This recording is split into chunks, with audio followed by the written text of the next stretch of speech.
Hi there. In this lecture, let's look at an amazing Evans Gambit game. So this is in 1995, Garry Kasparov against Anand in the Town Memorial, round 4.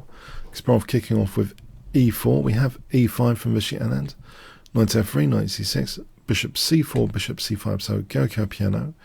Now, if white plays knight c3, this is bad for juniors in trying to improve the game, or beginners to the game, because it's not very tactical. It's kind of stodgy. Exeter Chess Club described this as pretty stodgy, and they have a point. If it's not that tactical, they could actually be bored by such positions and not really understand the nature of tactics and opening up the pieces.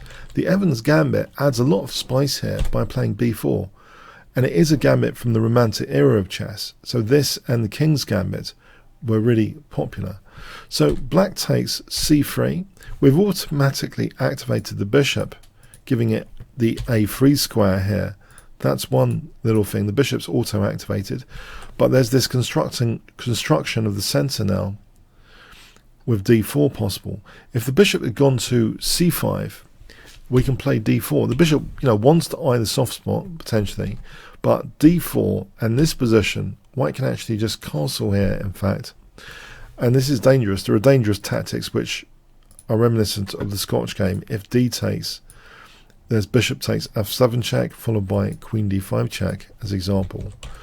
So if knight a5 here, bishop d3, this position, if we take stock here, this is a typical dynamic position actually, and modern engines actually kind of like white, even though white's 2 pawns down. If we take it a bit further, white's got a great deal of compensation here. So say bishop g4, trying to use maybe later knight e5, we can pin that knight on c6, and yeah, black's in trouble. Look at all of this pressure on f6. Black doesn't want to open up the e file. Black could be in trouble like this. This is just a little bit better for white at least. And yeah, so here if we looked at knight f6, knight d5, knight c6, here queen d2, and for example, this situation is a disaster. You can see the power of that bishop on the diagonal, and that's a disaster for black as example. So yeah, bishop c5 doesn't seem great in these lines. If bishop a5 instead, d4, d6, queen b3 kind of compels the protection of the pawn, and white could castle. This position is also kind of, it's okay for white. This is one of the solid ways that black could play it, but it's actually okay for white. It's at least equal. This position is at least equal. So yes, bishop a5 does seem to be quite good. That's a very good, interesting variation. Black has to be very careful with queen d7. If queen e7, there's d5. So if knight d8, we're just going to win that bishop on a5 with the check. And black does have a resource knight d4, but even so here we end up with a small edge. This situation is actually quite nice for white. So anyway, bishop e7 was chosen by Anand. We have d4. So knight a5 is played. Yes, it is getting kind of tricky. So knight a5, bishop drops back, ed, and now surprisingly perhaps queen takes d4. It keeps the semi-open d-file pressure. It's targeting g7. This is an unprotected piece right now, and not minding the pawns. The pawns are not everything, the isolated pawns here. So if we had played c takes d4 here, this position is quite comfortable for black. It's actually, black has a small edge there, so this is the more active continuation. Knight f6, e5, knight c6, queen h4. Knight d5 hits the queen, and the queen parks on g3. Now perhaps black can actually castle. Black played g6, weakening dark squares. If black castles, bishop h6 invites black to actually sack the exchange, but it's not too terrible here because black's already a pawn up. If bishop takes, this is technically an even position actually, so this is worth it for black to do this, just to simplify. And if white castles instead though, yeah, white could keep some pressure, but it should be technically even, this kind of scenario.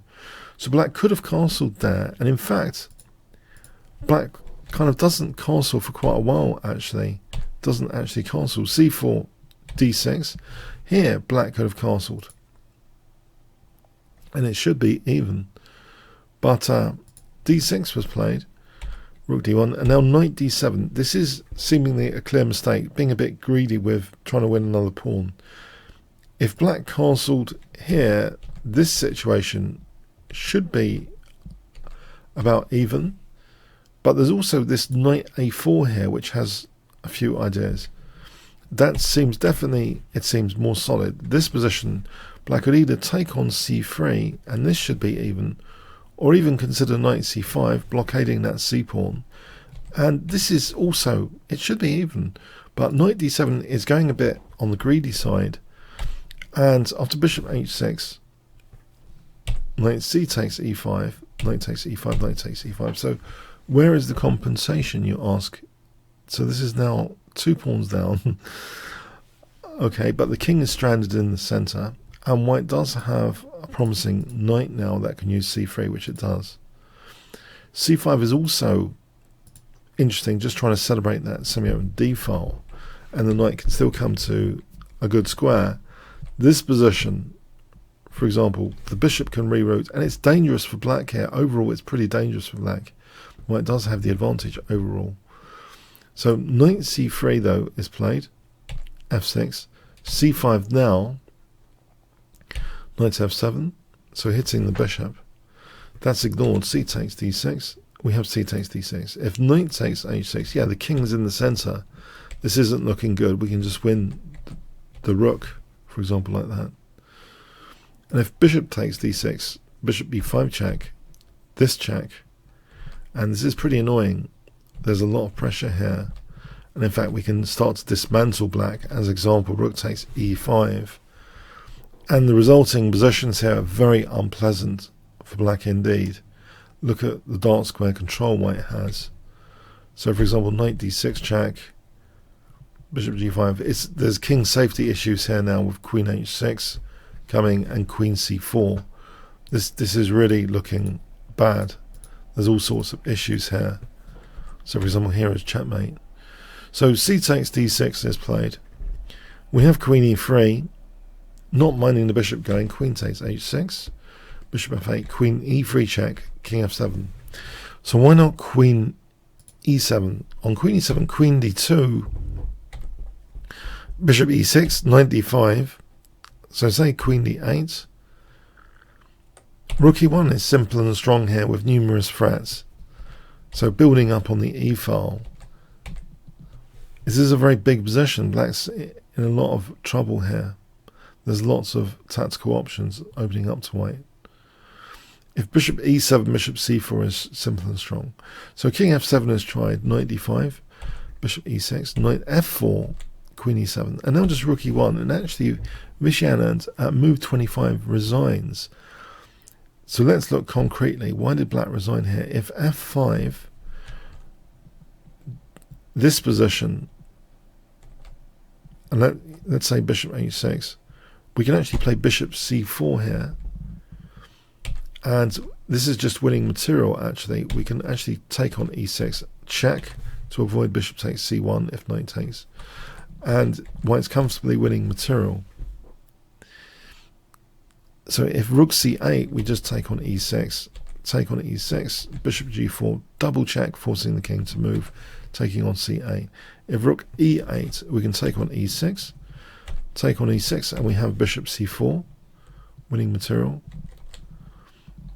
Or bishop b5 check if king takes e6, and that'd be winning the rook on e8. If bishop h6, we can play bishop c4 here.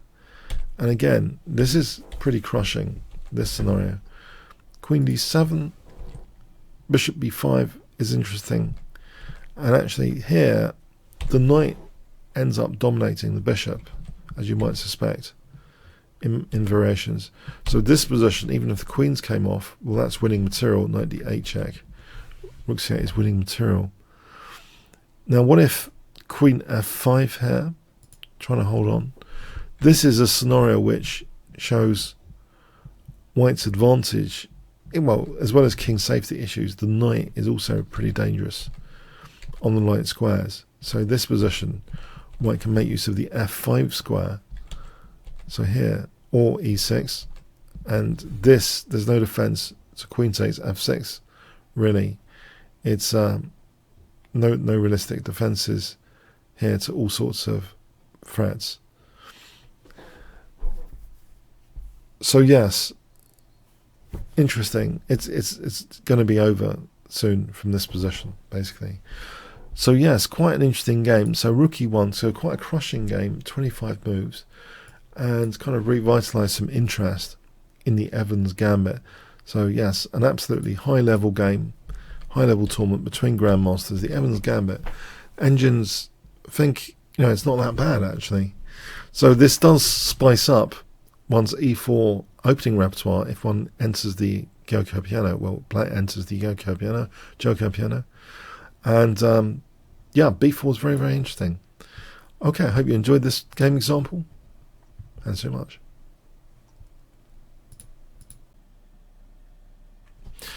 Thanks for checking out this free sample. It's actually from my Gambits course. If you want to check out the kingscrusher.tv page, that URL top left, you'll get great discount codes. You can find there a fun lover's guide to the major chess gambits. And yeah, it's got a 4.9 rating at the time of this recording. So it's very, very high rated.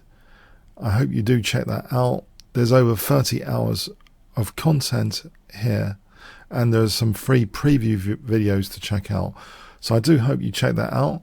If you've got to this point in the video, please ask about gambits you might want to know about a future video for, or any comments would help me for the YouTube algorithm. That'd be much appreciated.